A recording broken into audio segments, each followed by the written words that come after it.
joining us. This is the product release for HAPI FHIR 7.2.0 and Smile CDR 2024.05.R01. This release is codenamed Borealis, keeping in our theme this year of starting with the alphabet again in 2024, and we've been going with something of a space theme this year. So this is our second release. We've called it Borealis. I am joined today by Jonathan Percival, better known as JP by those who know him well. JP is, if you haven't had the pleasure of working with him before, JP leads up architecture for our clinical reasoning team. And you would be hard pressed to find someone who knows more about architecture in the CQL space than JP. So he's going to be telling us all about new things going on in that space a little bit later in the webinar. So thanks for joining me, JP. On we go. We are going to be talking today, as we always do, about what's new in our HAPI FHIR and Smile CDR product families. We're going to talk about what's going on with clinical reasoning, and we'll talk a little bit about what we're going to be working on in the next quarter.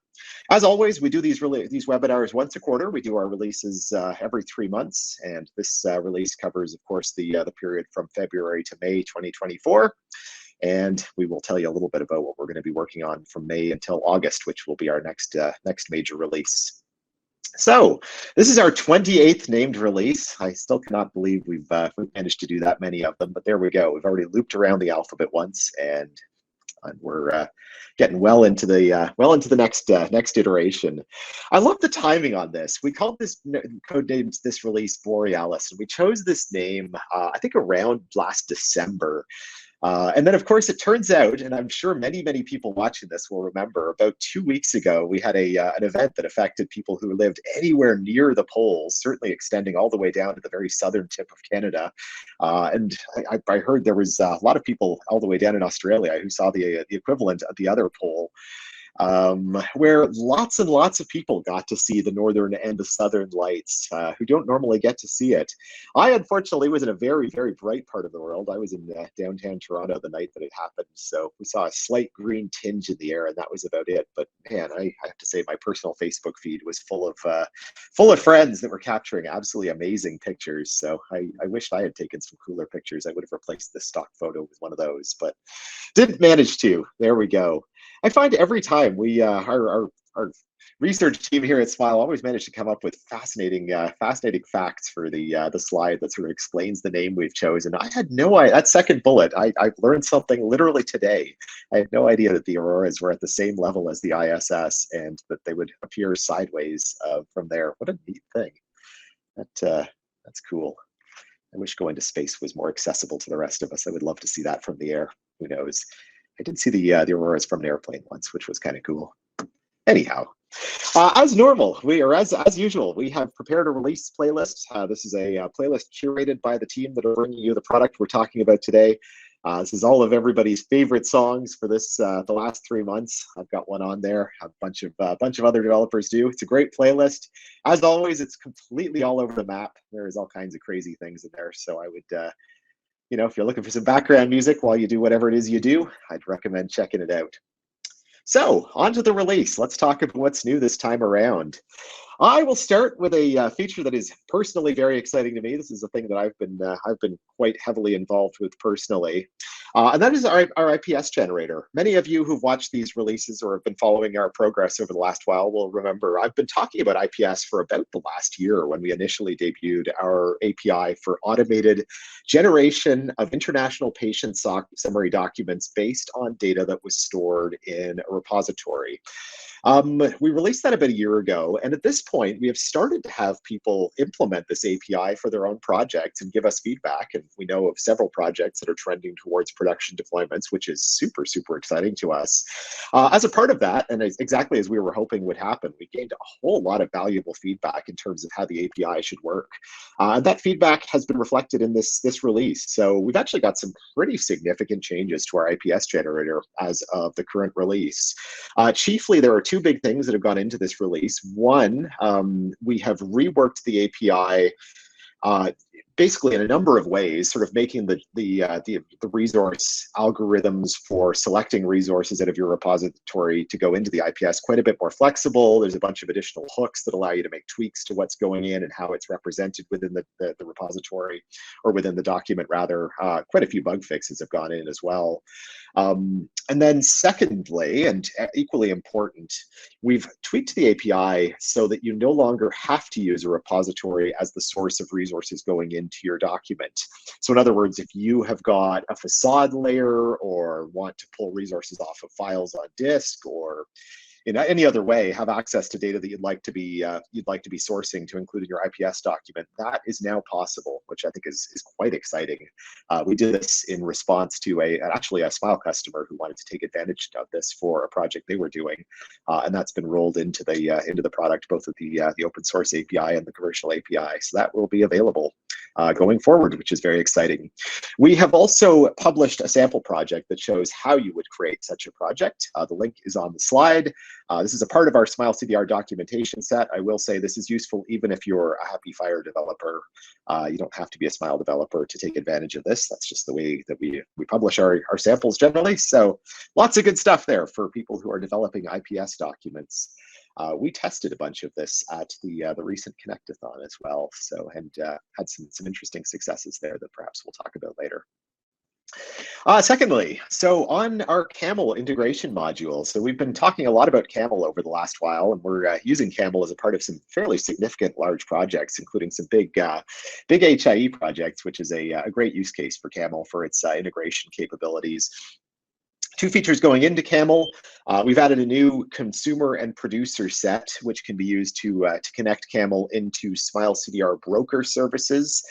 Brokers in Smile's vernacular, that is either Apache ActiveMQ or Apache Kafka, being used for the rest of your integration within Smile. You can now connect CAML directly to it, and there's all kinds of great use cases there. We've now also got the ability to be partition aware when you are ingesting FHIR FHIR transaction bundles for processing. So that's useful if you are in a partitioned environment and want to use CAML. On the gateway, which is a perennial favorite, I always amazed by how many people are using our gateway component for how many crazy things. It's always great to see. First off, we've made a number of significant performance enhancements over the last round. We had a few customers using the gateway and some really high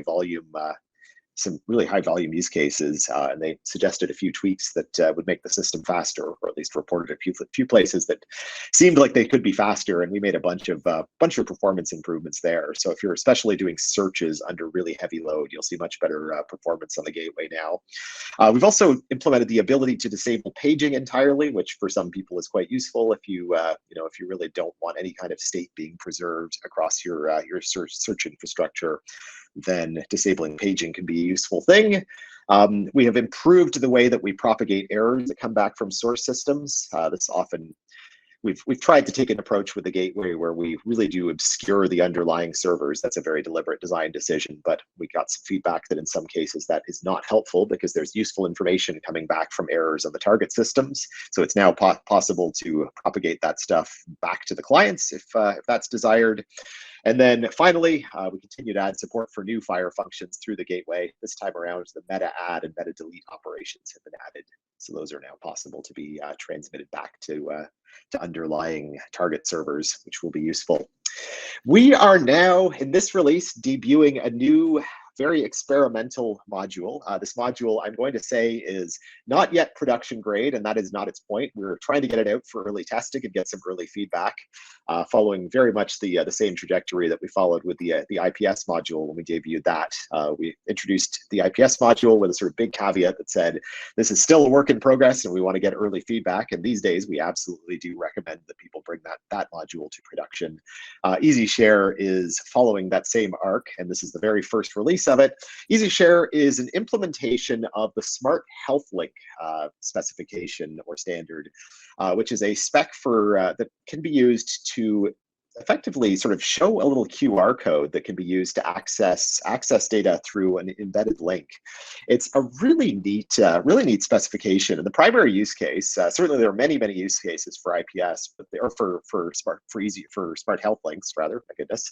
But the one that is exciting to me specifically is the idea that smart health links is a mechanism that we could use for patient-mediated sharing of international patient summary documents. The idea being, of course, that if I, as a patient, had an IPS document and the author of that document, whether it was an HIE, an EHR, a personal health record, sort of any kind of software that produces these things, could give me a phone app, then I could potentially show a little QR code through my phone that would enable somebody with a Smart Health Links enabled EMR to import that data into their own EMR. And a clinician, even who didn't have an EMR, but perhaps had a device with a phone, a tablet or a device with a camera, rather, perhaps a mobile phone or a tablet or something like that, they could even scan that QR code and view the data right on their device without having to install anything. So it's a really neat little specification. What we've done within Smile is debut this module called Easy Share that provides APIs for creating these QR codes, as well as a module for managing them. So that is hopefully going to be really fun to play with for people that are starting to consider rolling out smart health links and IPS infrastructure into the solutions they're building. I will say we've got some open source plans here. More to come on that. We are planning on open sourcing some of this work. That isn't happening this release, but it is a thing we've got planned in the future. And then we've got a bunch of ideas for some neat management tools that we're going to build into the Smile platform on top of that open source work as well. So lots to come in terms of the Smart Health Link standard in the coming few releases. If you're interested in trying this out, please do get in touch. We would love to chat with you about what Easy Share could be doing for your architecture. The next thing, and I am very excited about this one that we're rolling into the product, is support for the OpenTelemetry spec. If you're not familiar with OpenTelemetry, I'll describe it like this. Obviously, anyone who is deploying large-scale IT infrastructure in any industry, certainly including healthcare industry, have a bunch of basic underlying infrastructure concerns around monitoring and measurements of their application. This includes things like how do we sort of aggregate metrics of how our processes are working and all of our devices in the infrastructure are working, viewing traces to sort of understand what's happening inside the application as your requests go through the web tier and down into the database tier and the responses go back, and of course centralized logging. OpenTelemetry is this amazing specification that's been developed over the last few years to provide a standard mechanism for those three concerns of metrics, traces, and logging. We have now rolled in support for those three concerns using OpenTelemetry into the product, such that if you are deploying in really to any environment that supports this, and of course there are standardized OpenTelemetry consumers available in the big commercial clouds, things like Azure and AWS. There's also all kinds of robust tooling out there, including commercial monitoring solutions and some really great open source monitoring solutions that are able to take advantage of OpenTelemetry. So I have to say, when you see this stuff demonstrated, it is absolutely magical. I mean, you have to be a bit of a specific kind of IT nerd to find this stuff magical, but I am such an IT nerd, so I find it super magical. If you're interested in taking this stuff for a spin, we have published a starter project that helps you get started with the stuff. The link is on the screen. This is an open web link. There's a little project that allows you to sort of take a few of the embedded tools for a spin, and this includes open source components like Prometheus, Jaeger. I actually don't know how you pronounce Jaeger. I've only ever written it down, but I think that may be how you pronounce it. Loki and Grafana, which are all excellent tools. I can't believe it didn't occur to me until right now. I had no idea how to say Jaeger, so hopefully somebody will correct me at some point on that one, and I will learn how you pronounce that word. There we go. Bunch of framework improvements to talk about. First off, Batch 2, which is of course our batch job execution framework that exists both within HAPI FHIR and Smile CDR. I speak about it here in the context of bulk export, which is one of the kinds of jobs that Batch 2 can execute. Really, what I'm about to say is not specific to bulk export, but bulk exports are really the biggest kind of job. They tend to be the largest amounts of data that we see people running through the framework, and so anything that involves scalability concerns for Batch 2 immediately jumps to bulk export. We have made two big improvements to the framework. First off, for anyone who's using the Postgres database, and that is, I would say, approaching 50% of HAPI FHIR and Smile users these days, if not perhaps more than that. We will no longer use lob columns, which is, or sorry, that should actually say large object, LO, not lob. We're no longer using Postgres large object columns for at any stage in processing of bulk export and batch 2 jobs, which means that if you're running extremely large scale bulk export jobs, which is exactly why we made this change, then you will no longer suffer the issues that sort of come along with Postgres's large object facilities. This may well not apply to lots of people, but we certainly know there are some people doing extremely large volume bulk export jobs against Postgres. So if you are in that position, this will be very useful to you. We've also made a number of other performance tweaks that will mean that smaller batch jobs will execute a lot faster. So that's kind of a nice thing. People have been following under the covers the sort of underlying database schema of our system. Might have noticed that we have been slowly removing a few tables that are sort of redundant in our database schema in order to improve performance. Once again, under heavy load generally is the big use case there.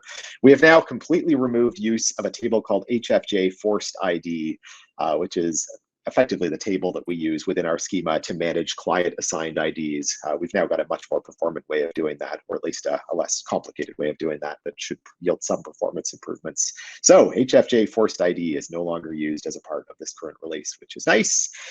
For anyone who's writing interceptors, we've also added a new point cut called storage pre-initiate bulk export, which you can use to add your own logic at the initiation of bulk export jobs. So that should well be useful. We've got a couple of features in this release that were contributed by community contributors, and I'm always excited when that kind of thing happens. The WebSocket delivery mechanism supports a delivery mode called content, and we thank RTM Dairy for that contribution. That was pretty cool thing that was contributed. I actually got to review it personally, so I was happy for that. We've made an enhancement to the $ translate operation, which is used for terminology mapping, and this allows us to return equivalence codes of unmatched, even if the target doesn't or does have a code. I believe it's if it doesn't that this actually matters. So that's a nice little enhancement for people doing terminology matching, or terminology mapping rather. We've made a number of enhancements to searches over the course of this release. Each one is a fairly small thing, but in aggregate, they show a pretty concerted effort to improve the way that searching works. We've got an interceptor called the search narrowing interceptor, which you can use to automatically reduce the scope of searches based on, generally speaking, which patient represents the user making that search, so that their searches will automatically be reduced in scope down to only viewing their own data. Traditionally, that applied to sort of traditional searches, things like, observation, subject equals blah.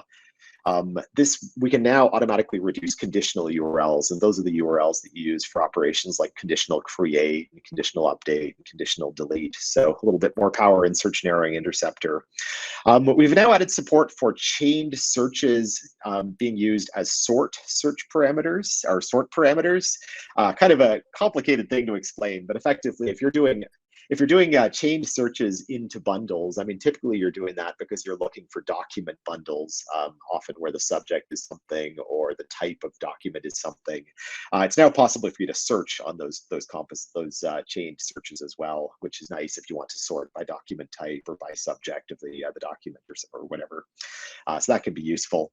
The list search parameter turns out did not work properly in the previous release, the underscore list search parameter. So we very much thank Jens Valadsen for his contribution there. Jens fixed up how the underscore list search parameter works, so that's now been corrected. And one of Jens's colleagues, Nikolai Gyodarum, has also contributed a fix that allows location.near to work. This is a chained search on the near search parameter on the near search parameter on the location resource, which is linked to from another resource using the location search parameter. So a bit of a weird one, but if you wanted to find observations that had a location that was that had geo coordinates near a specific coordinate, that's now possible. Bit of a complex use case, but a very, very cool one if you're trying to build things like provider directories, which often want to do geo searches.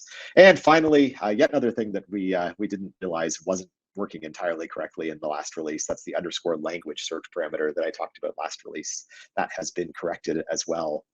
A couple of other platform releases or platform enhancements worth talking about. If you are using our CDS hooks module within Smile, we've now added exports automatically to the CDR transaction log, which allows you to look at those CDS hooks requests through the transaction log, so that could be useful.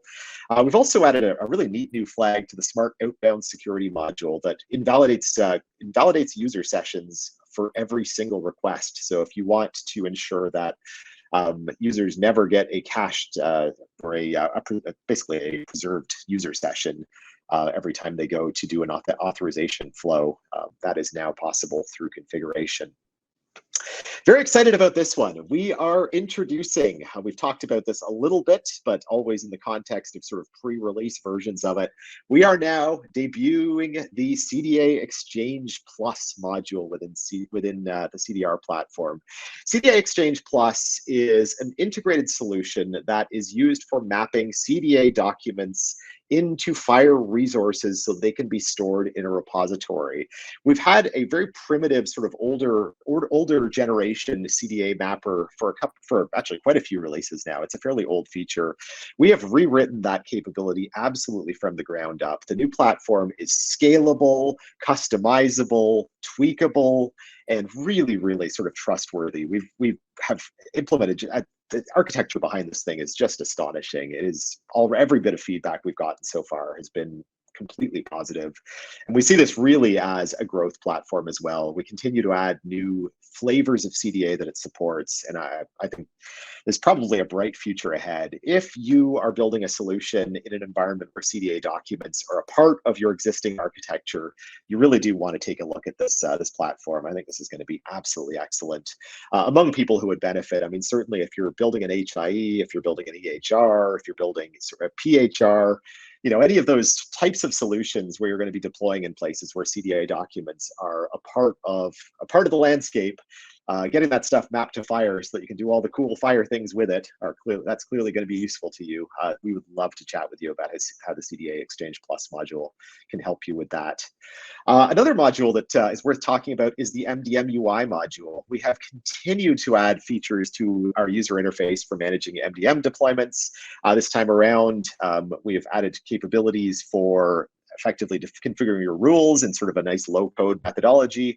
Quite new stuff. I will mention that the MDUI has now migrated from its original experimental status. It is now what we call a premium solution, and we want to say a huge thank you to all of our customers and partners who have helped us test this feature, who have contributed ideas for it, who have contributed sort of their wisdom in terms of how this thing should work. We really appreciate all of that work, and this has now been promoted up, so this is a top order premium solution within the product. So thank you to everyone who has helped with that. Platform users of the MDM engine will also note this is a fairly minor thing, but if you've got golden resources, if you've got that feature enabled, then tags will now be preserved across resource updates. That was actually a bug previously, that tags got dropped, so that is no longer a problem. I am going to pass things over to JP now to talk about what's going on with the clinical reasoning product family. Thanks, James. Yeah, I'm really excited about the things that we've been doing for this release. If you're not familiar with our DQM solution, it allows you to run SQL-based quality measures that are published by public health authorities or quality certification agencies. We have some users of this, and we've made some enhancements to make it easier to get started with our DQM solution. A couple of things we did. One was a new operation called data requirements. When you're running a measure, a typical barrier you have is, what data do I actually need so that the measure will run correctly without errors? What are the input parameters I need, like measurement intervals? And so this operation will actually take a FHIR-based measure and process that and give you back a list of all the data that you actually need to collect in order to evaluate the measure correctly. So this makes it a lot easier to get started with the measures, make sure you got all the data you need, and make sure you're getting correct results. Next up is actually the collect data operation. You can think of this as actually executing that list of data requirements on a server. And so it'll give you all of the data for a specific measure that's on a Smile CDR instance. It's actually smart because it gives you the last receive on date, which allows you to data deltas, incrementally add new data as you go along, so that this is useful for cases where you are managing quality report submissions for many practices throughout the year, so that you can collect data as you go, check and make sure that you're following best practices as specified by the quality measure, and see how you're doing. Related to that is actually care gaps. So the care gaps after operation will actually take a measure and tell you if you're missing, for an example, a colorectal cancer screening for a patient that best practice suggests that you should have that screening for during the year. And so that's available in open source. We've actually made some enhancements for it on Smile CDR as well. We made it multi-threaded so they can process large populations of patients more quickly. So those are the enhancements to their DQM platform.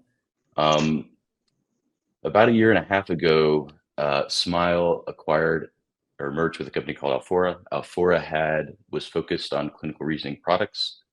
Alphora had a derivative of the HAPI FHIR server called the CQF ruler, and the decision was made to upstream all that CQF ruler functionality into the HAPI FHIR server to gain the advantage of the larger developer base, more people familiar with the HAPI FHIR server, and so on. So over the past year, we've been slowly migrating functionality, from the CQF ruler to HAPI FHIR. That's mostly complete.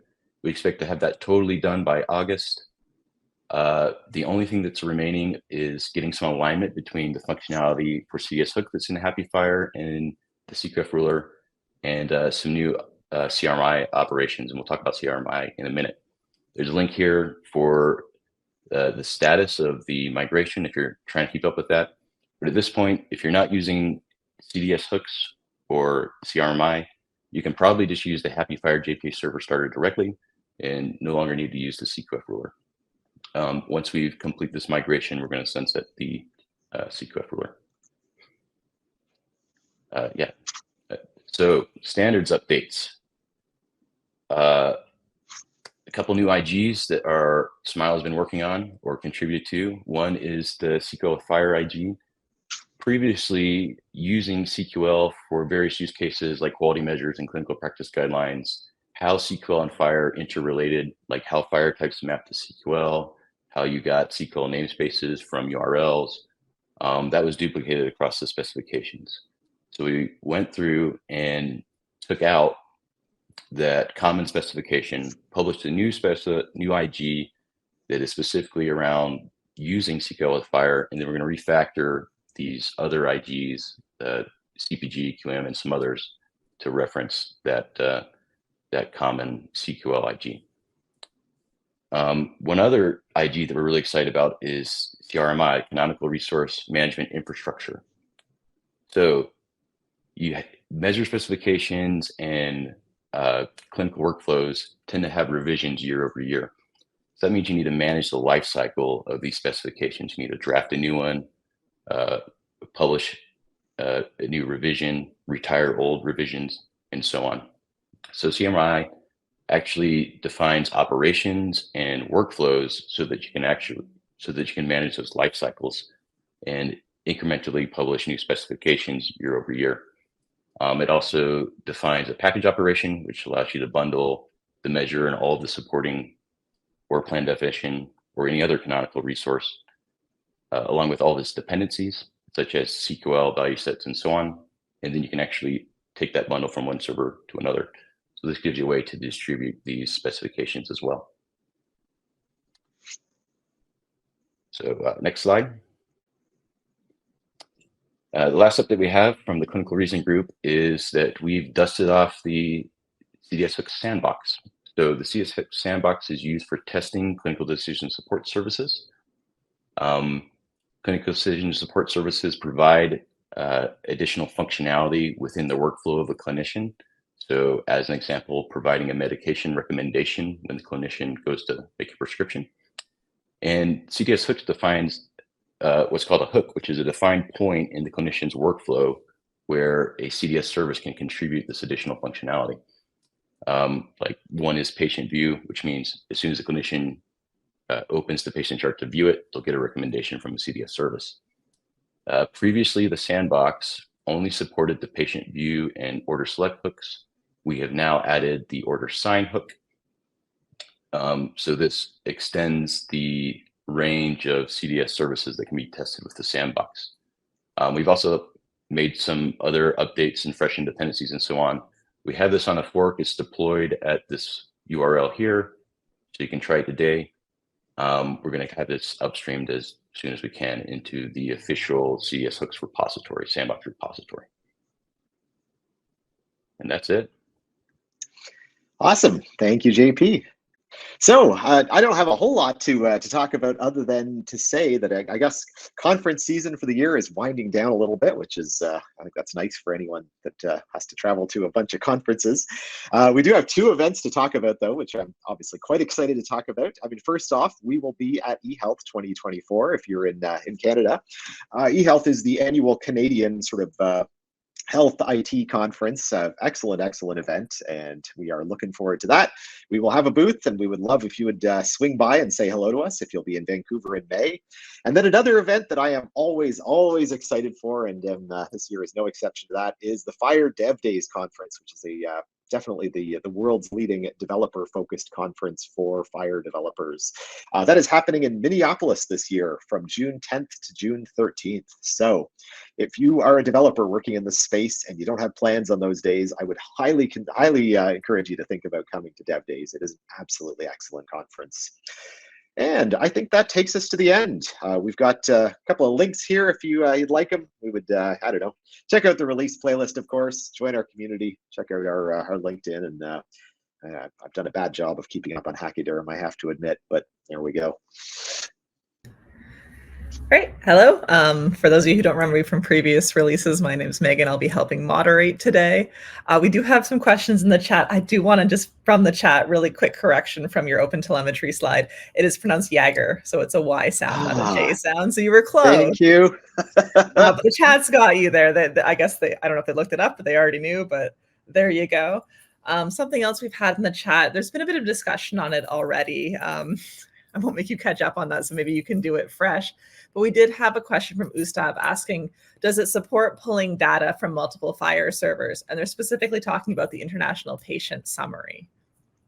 There we go. Well, so I guess I'll say this. The module, the IPS generation module, allows you to do one of 2 things, and you can certainly do both within a single IPS module. And those 2 things are pull from the local repository if you're deploying this within a JPA server or a Smile CDR repository for that matter, or use custom code to fetch the data from somewhere else. So certainly that, I mean, the primary use case and the one that we had intended was that custom code would go and talk to a facade, a hybrid provider, a set of files, or something like that. But if you had data in 2 different repositories, I mean, absolutely that custom code could just, make some really basic sort of REST requests out to a second server. So certainly if you've got, 5 repositories and you want to aggregate the data from all 5 into a single IPS document, yeah, I wouldn't say we've tested that yet, but I see absolutely no reason it wouldn't work. Cool, thank you. And I think that about follows the discussion in the chat as well. So I'm glad. It's always nice when all of our experts are on the same page. For anyone else who has any questions, please feel free to put them into the chat. I will always shamelessly take this time to ask my own questions, but obviously I can ask them whenever. Here we got another one from Garangatang. Forgive me if I'm mispronouncing that. Which of your modules are having AI and machine learning capabilities added to them in the next release? So I think that was mentioned in the Apollo Zen webinar from some of our more businessy folks last release. So they're asking about when it's coming in. Oh, that's fun. Well, I guess I mean, JP, do you want to talk a little bit about Calm? That's probably a good place to talk. I mean, I certainly wouldn't say that's going to be in the next release, but it is a thing we're actively working on. Yeah. One of the barriers to adoption for CQL is the tooling and infrastructure. So we've actually done a lot of investment in building out ways to package and distribute CQL. Obviously, the CRMI IG we talked about, adding that functionality to the HAPI FHIR server. We're also working on a project called CALM, Knowledge Artifact Lifecycle Management. And that has to do with tooling around developing and packaging and distributing CQL. So one aspect of that is converting clinical practice guidelines, which are typically narrative text or prior authorization rules, which are also typically specified that way, into CQL code. So one of the projects that we're working on is an AI tool that can actually automate much of that transformation from that narrative text into CQL. So that's pretty far along. We don't have a specific release date for that yet, but we're making good progress on that, and we expect that to be available as a solution sometime in the not too distant future. Excellent, thank you. In lieu of any other questions coming in, which I will definitely, happily ask if they come in through the chat, is there anything else you want to talk about for prior auth? I know we were chatting just before this meeting started about the prior auth projects. Yeah, I'll chime in and say that we have some initial partners for prior auth. This is actually one of the places where we are experimenting with this AI tool, is taking all of these prior authorization guidelines and converting into the CQL. I think those projects are proceeding pretty nicely. There's actually another director who is in charge of that project. I'm not sure exactly what the timelines are for a general release on that. Do you happen to know, James?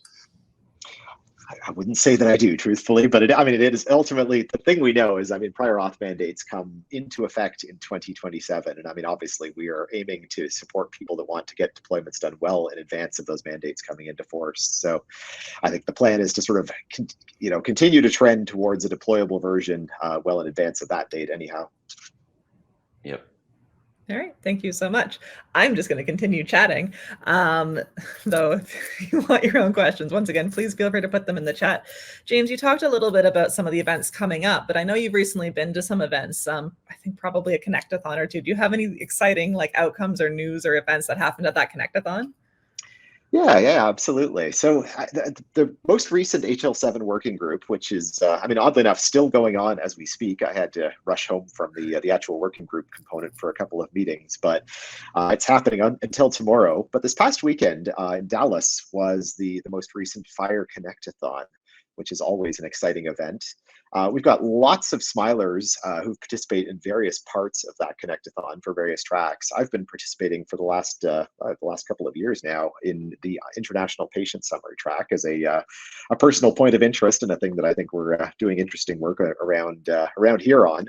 A thing that I thought was really, really encouraging this time around was that for the first time, we had a number of other commercial vendors, other than us, who came along with the beginnings of commercial products that implement the IPS spec, which is just great for us.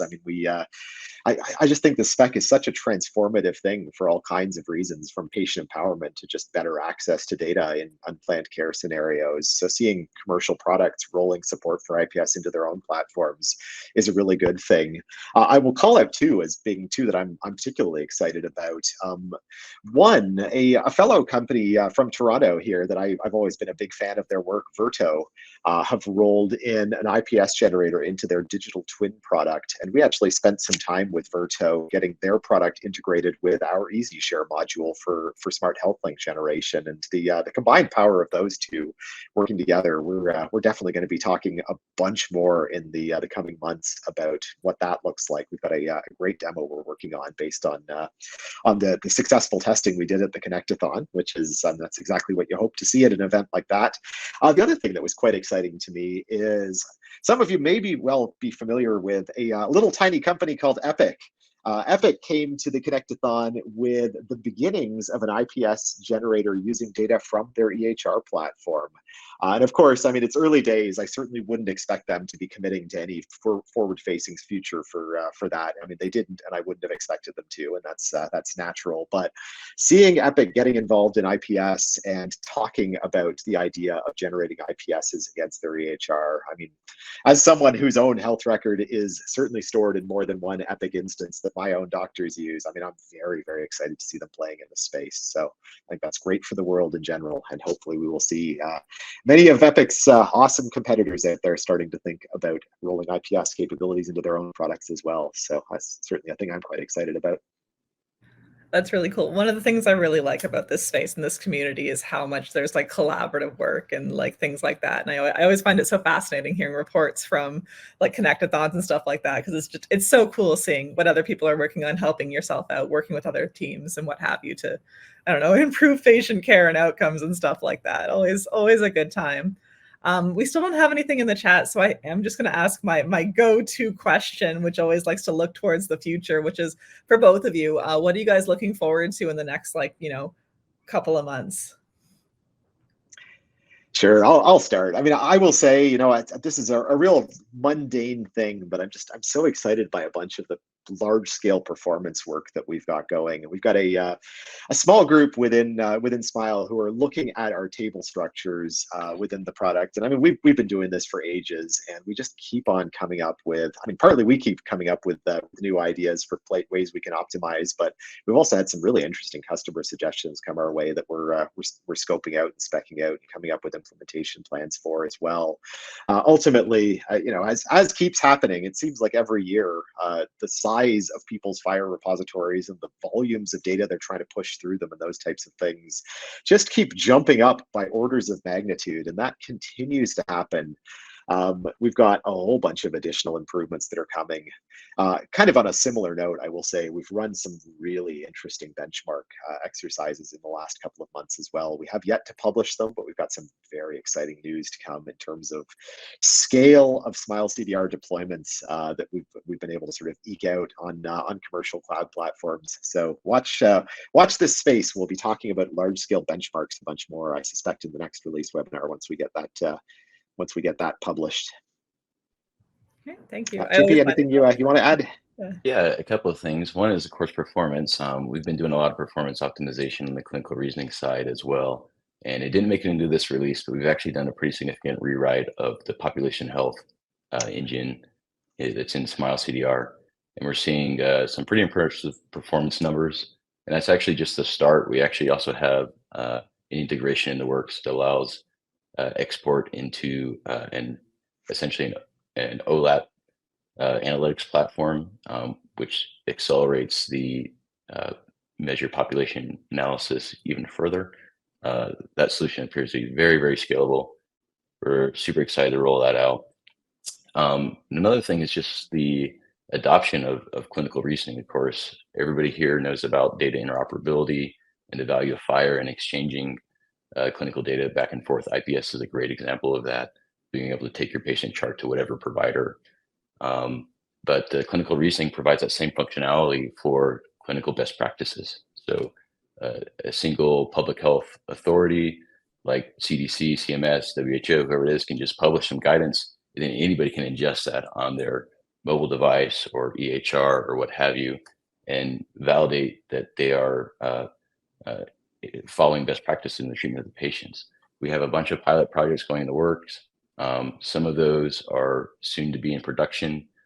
And of course, like the CMS mandate for prior auth coming down in 2027, requiring electronic prior authorization and clinical reasoning being a part of that. We're seeing a lot of movement and adoption for clinical reasoning, and it's really exciting to me. Hopefully next release, we'll have some announcements about more performance updates as well, and maybe even some blurbs about some of the pilot projects that are maturing. So I'm excited for that. That's cool. Thank you. I know on paper you just say performance and it sounds like such a boring word. And then the moment you guys start talking about it, I'm like, oh, wait, no, this is exciting.